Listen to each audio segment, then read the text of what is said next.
자민당은 1일 총무회를 열고 당원 투표 없이 양원총회로 새 총재를 선출하기로 결정했다고 교도통신과 NHK가 보도했습니다.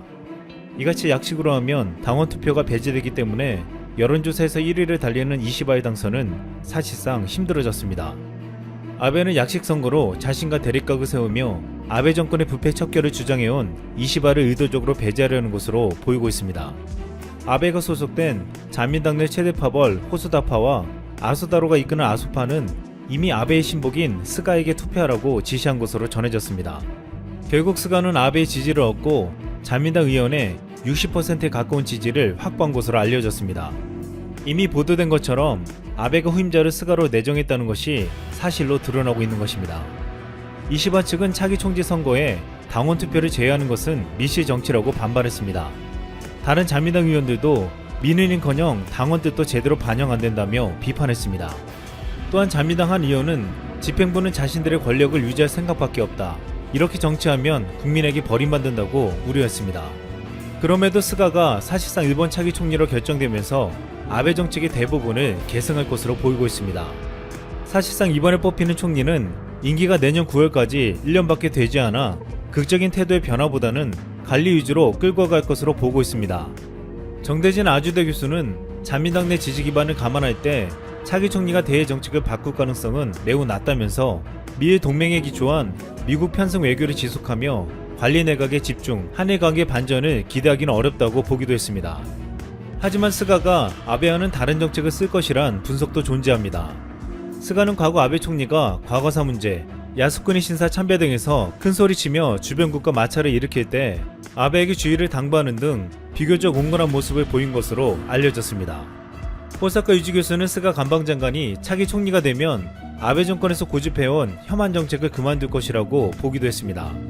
실제 지난해 일본 정부가 한국에 수출 규제를 할 때 스가는 반대한 것으로 알려졌고, 친한파로 알려진 니카이 도시히로 간사장과 가깝고 이시바 전 간사장과도 친밀한 관계에 있다고 했습니다. 이 때문에 스가는 아베 정권 때처럼 비상식적인 반환 정책을 펴며 대외 강경책을 밀고 나가진 않을 것이란 것이었습니다. 하지만 스가가 과거 했던 충격적인 발언들은 이 같은 기대 섞인 예측이 틀릴 가능성이 매우 높다고 말해주고 있습니다. 지난 2013년 한중 양국이 안중근 의사 표지석을 만들자 스가는 안중근은 범죄자라고 말하며 우리 국민들을 분노케 했습니다. 또한 2014년 하얼빈역에 안중근 기념관이 만들어지자 안중근을 두고 초대 총리인 이토 히로부미를 죽음에 이르게 한 테러리스트라고 말하기도 했습니다. 아베도 안중근은 사형 판결을 받은 인물이라고 말한 바 있지만 스가는 더욱 심한 망언을 한 것입니다. 또한 스가는 지난해 산케신문과 인터뷰에서 대법원의 강제노역 배상 문제에 대해서는 한국 측 책임으로 개선해야 한다고 직접 나서 보복 조치를 예고하기도 했습니다. 즉 스가가 아베보다 상대적으로 온건한 모습을 가지고 있는 것은 사실이나 잘못된 역사인식을 가지고 있으며 과거 문제에서는 아베보다도 더 강경한 입장을 보여온 것입니다. 실제로 최근 아베 사지상이라 불리는 영원한 속죄 동상 건설에 대해서 아베 총리를 겨냥한 동상이라면 국제의례상 용서할 수 없다고 말하고, 또한 일본 중학교 교과서에 독도 기술과 관련해 아이들에게 제도를 이해할 수 있도록 교과서의 독도 영유권에 대해 정확하게 기록하는 게 중요하다고 밝히기도 했습니다. 게다가 지난해 한국 국회의원들이 독도를 방문하자 스가는 독도가 일본 고유의 영토라며 도저히 수용할 수 없다고 밝히기도 했습니다. 이 때문에 스가가 총리에 오르면 한일 간 과거 역사 문제가 해결되기는커녕 더욱 악화될 가능성도 있다고 보고 있습니다. 스가가 총리가 된다는 소식에 우리 국민들이 분노한 것은 그가 안중근 의사에 대해 말한 망언을 잊을 수가 없었기 때문입니다. 안중근 의사는 우리나라는 물론 중국에서도 위대한 독립운동가로 존경받고 있습니다. 안중근 의사는 일본 재판관 앞에서 조선 총독부 통감인 이토 히로부미를 저격한 것을 적장을 죽인 것이라고 표현했습니다. 안중근 의사는 대한일국의 참모 중장으로 적장을 전쟁 중에 죽인 것은 포로를 죽인 국제법이 적용돼야 한다고 주장했습니다. 당시 일본은 재판 과정에서 안중근 장군에게 이토 히로부미 저격이 개인적 원한이라고 진술하면 사형을 면하게 해준다고 설득했습니다. 이것은 당시 일본이 안중근 장군을 단순한 암살범으로 만들기 위한 것이었습니다. 하지만 안중근 장군은 결코 이를 받아들이지 않았으며 오히려 이토 히로부미를 총살할 수밖에 없었던 15가지 죄를 조목조목 밝혔습니다. 15가지 항목에는 이런 제목이 있었습니다. 명성황후를 시해한 죄, 무고한 한국인들을 학살한 죄, 대한제국의 정권을 빼앗은 죄, 국어 역사책 등 교과서를 모조리 불태워버린 죄, 한국인이 일본인들의 보호를 받고 있다고 세계의 거짓말을 퍼뜨린 죄, 안중근 의사는 죽음 앞에서도 떳떳하게 일본의 죄를 열거하며 마지막까지 당당했습니다. 지난 2013년 스가가 안중근 의사에 대해서 망언을 하자 우리뿐만 아니라 중국인들도 분노케 만들었습니다. 안중근이 저격한 이토 히로부미는 지금까지도 각종 여론조사에서 일본 역사상 가장 인기 있는 인물 중에 한 사람으로 추앙받고 있습니다. 그는 일본 초대 총리에 이어 제5대, 7대, 10대 총리까지의 총리를 역임했으며 1905년 을사늑약으로 사실상 조선을 식민지화하고 명성황후 시해를 직접 지시했던 일본의 한국 침략의 원흉이었습니다. 당시 한국과 중국은 이토 히로부미가 이끄는 일제에게 무참히 짓밟히며 속수무책으로 당했습니다. 그런데 안중근 의사가 이토 히로부미를 저격하자 중국 대륙에서도 영웅으로 급부상했습니다. 안중근 의거는 20세기 초 중국의 항일 구국운동을 밝힌 한 줄기의 횃불이 되었습니다. 중국의 근대 혁명가이자 당시 저명 인사였던 한염은 안중근 의사를 두고 사만의 현인이요 세계의 영웅으로 찬사했고, 저명인사 고관호도 안중근의 기적은 좋게 온 세상을 놀라게 하고 귀신이라도 감동하게 할 수 있는 것으로 안중근은 세계의 영웅 호걸이다. 그의 업적은 천고에 빛날 것이라고 했습니다. 중국 현대 문학사의 거정으로 불리는 바진도 자서전에서 안중근의 이토 사살은 나에게 깊은 인상을 심어주었다. 안중근은 내가 청소년 시기에 처음으로 숭배했던 영웅이었다고 회고할 정도였습니다.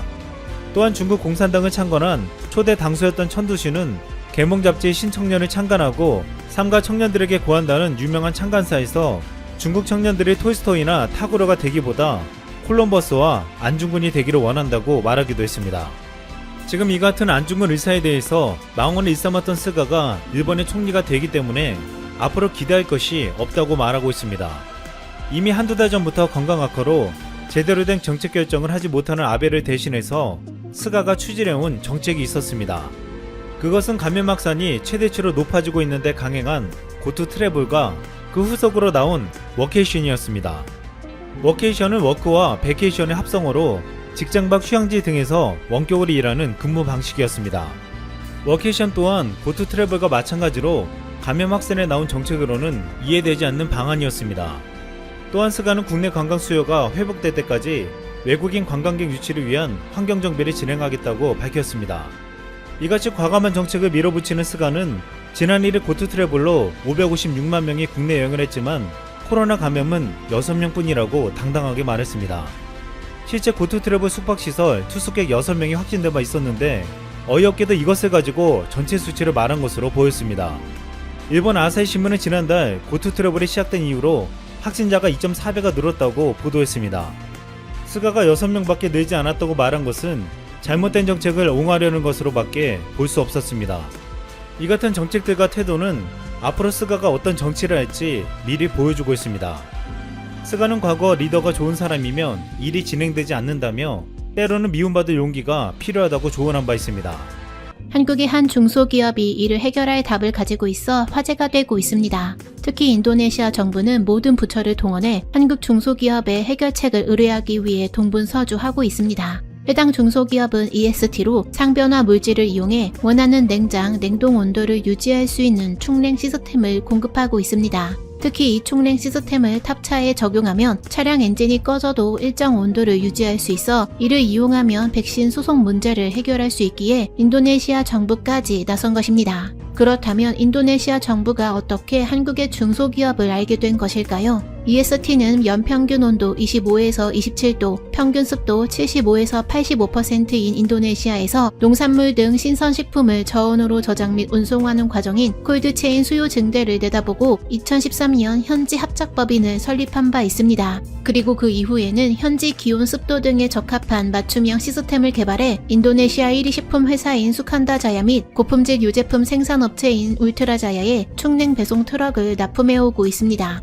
특히 탑차 천정에 냉기를 저장하는 PCM 모듈을 설치하는 시스템을 공급하고 있는데, 이는 전기를 이용해 모듈에 냉기를 저장하면 다음날 배송 과정에서 탑차의 엔진을 꺼도 정해진 냉동, 냉장 온도가 유지되는 시스템입니다. 그리고 충냉 시스템을 적용한 탑차는 통상 배송을 끝낸 후 저녁 8시부터 다음날 오전 6시까지 심야 전력으로 모듈을 얼리고 낮 동안에 원하는 온도의 냉기가 냉동 냉장 칸에 유지됩니다. 따라서 EST는 그동안 충냉 기술을 활용해 냉동과 냉장 온도를 동시에 유지하며 배송할 수 있는 탑차를 개발한 뒤 신선식품 배송이 많은 대기업 등에 공급하고 있으며 경유 화물차뿐만 아니라 전기 트럭에도 충냉 시스템을 적용할 수 있는 탑차도 최근 개발했습니다. 그 중에서도 현재 전 세계가 주목하고 있는 해당 시스템의 특징은 EST의 충냉 시스템을 적용하면 전기 트럭의 구동용 배터리 외에 냉동 냉장을 위한 별도의 배터리가 필요 없다는 것이며 이에 따라 전기 트럭의 무게가 더 나가지 않고 가격이 더 들지도 않습니다.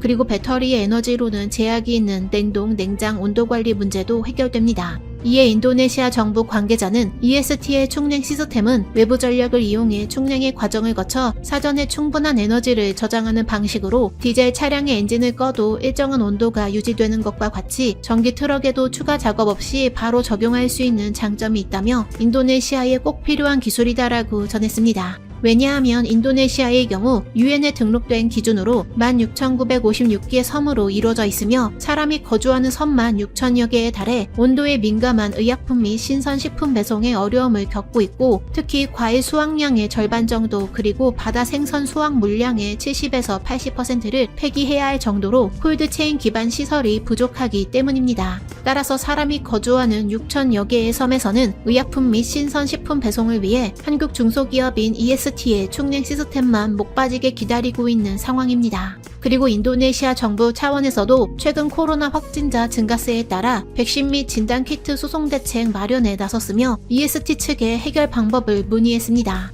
이에 따라 EST는 오는 10월 27일 비대면 화상회의 프로그램으로 현지 철도 및 해상 물류 상황을 감안해 수립한 수송 대책을 설명할 계획이며 화상회의에는 인도네시아 산업부를 비롯해 농림부, 교통부 등 관련 부처가 모두 참가할 예정입니다. 그리고 화상회의에서 EST는 충냉 시스템을 적용한 냉동탑차에 백신과 진단키트를 싣고 카페리로 섬 지역을 운송하는 방안과 길이 8피트짜리 냉장 컨테이너를 활용하는 철도 수송 계획을 제시할 것으로 알려졌습니다. 이에 대해 이정근 EST 대표는 화상회의를 통해 제시하는 백신 및 진단키트 수송 대책을 인도네시아 정부가 적용을 결정하면 인력 파견을 계획하고 있다며 향후 인도네시아의 콜드체인 연구개발센터를 설립하기 위해 현지 대학 등과 협의 중이라고 말했습니다. 다음은 미국이 개발도상국을 압박하자 한국이 생각지도 못한 대박이 난 상황에 대해 말씀드리겠습니다. 미국 정부가 아프리카 등 개발도상국에 화웨이 등 중국 기업들의 통신 장비를 사용하지 않으면 금융 지원을 제공하겠다고 밝혔습니다.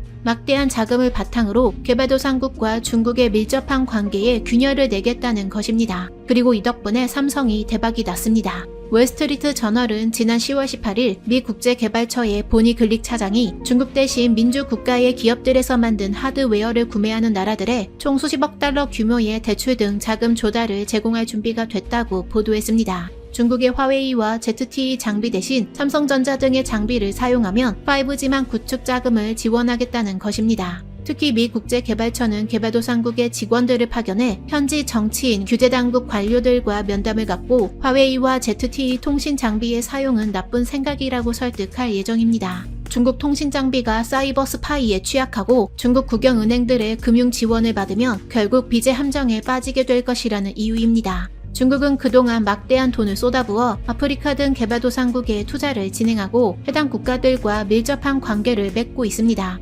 5G만 구축에 있어서도 중국 장비를 사용하는 조건으로 자금 지원 등의 혜택을 내건 것으로 알려졌습니다. 시장 조사업체 데로로에 따르면 아프리카와 중동 통신장비 시장에서 중국의 화웨이와 ZTE 점유율은 50에서 60%에 달합니다. 이에 글릭 차장은 중국과의 계약에는 눈에 잘 안 띄는 작은 활자로 적힌 불리한 항목이 많다며 중국의 대출을 받은 나라들에는 어마어마한 양의 빚이 남겨지고 중국은 그 나라의 국유재산을 차지할 것이라고 말했습니다. 관계자들은 미 국제개발처의 이러한 요구가 한국의 삼성전자에 반사 이익을 가져다 줄 것으로 평가하고 있습니다. 미국에는 5G 무선 통신 장비를 만드는 기업이 없기 때문입니다. 5G 장비를 만드는 회사로는 삼성전자, 노키아, 에릭슨 등이 있는데 지난 9월 삼성전자는 미국 통신업계 1위이자 세계 1위 통신 사업자인 버라이즌과 7조 8,983억 원 규모의 네트워크 장비 공급 계약을 체결했고, 이는 한국 통신장비 산업 역사상 단일 계약으론 최대 규모로 미국 현지에서는 삼성전자가 화웨이를 대신할 최우선 순위로 꼽히기 때문입니다.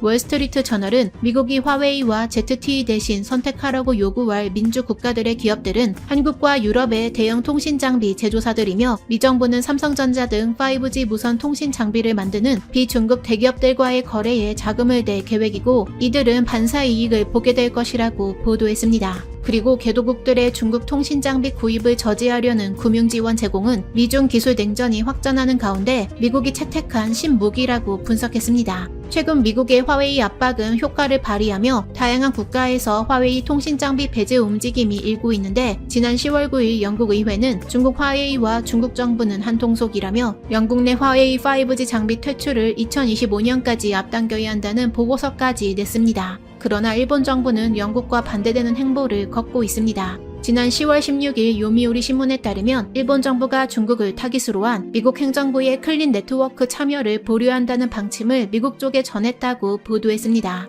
보도를 보면 마이크 폼페이오 미 국무부 장관이 이달 6일 도쿄에서 모테기 도시미스 일본 외무상과의 회담 당시 클린 네트워크 계획을 언급하는 등 일본의 동참을 권했으나 일본 쪽은 특정 국가를 배제하는 틀에는 참가할 수 없다고 밝혔습니다. 클린 네트워크 계획은 지난 8월 폼페이오 국무장관이 발표한 것으로 5G 통신망과 모바일 애플리케이션 앱스토어, 클라우드 등의 중국 기업 제품을 배제하겠다는 미국의 정책입니다. 핵심은 화웨이와 중신그룹 등 중국 공산당 지시에 따르는 신뢰할 수 없는 판매자 제품을 시장에서 퇴출하는 것이며, 미국은 동맹국뿐만 아니라 세계적인 동참을 촉구하고 있습니다. 이에 일본 정부는 미국의 중국 배제 틀에 참가하면 중국으로부터 세계무역기구에 제소당하고 회수할 가능성이 있다는 우려를 미국 쪽에 전달한 것으로 보입니다. 다만 일본은 현재의 클린 네트워크 계획이 수정되면 참여를 재검토하겠다는 뜻을 미국에 전했습니다. 전문가들은 일본의 이번 결정은 중국과의 정치적 관계나 경제적 실익에 대한 고려가 작용한 것으로 풀이하고 있습니다.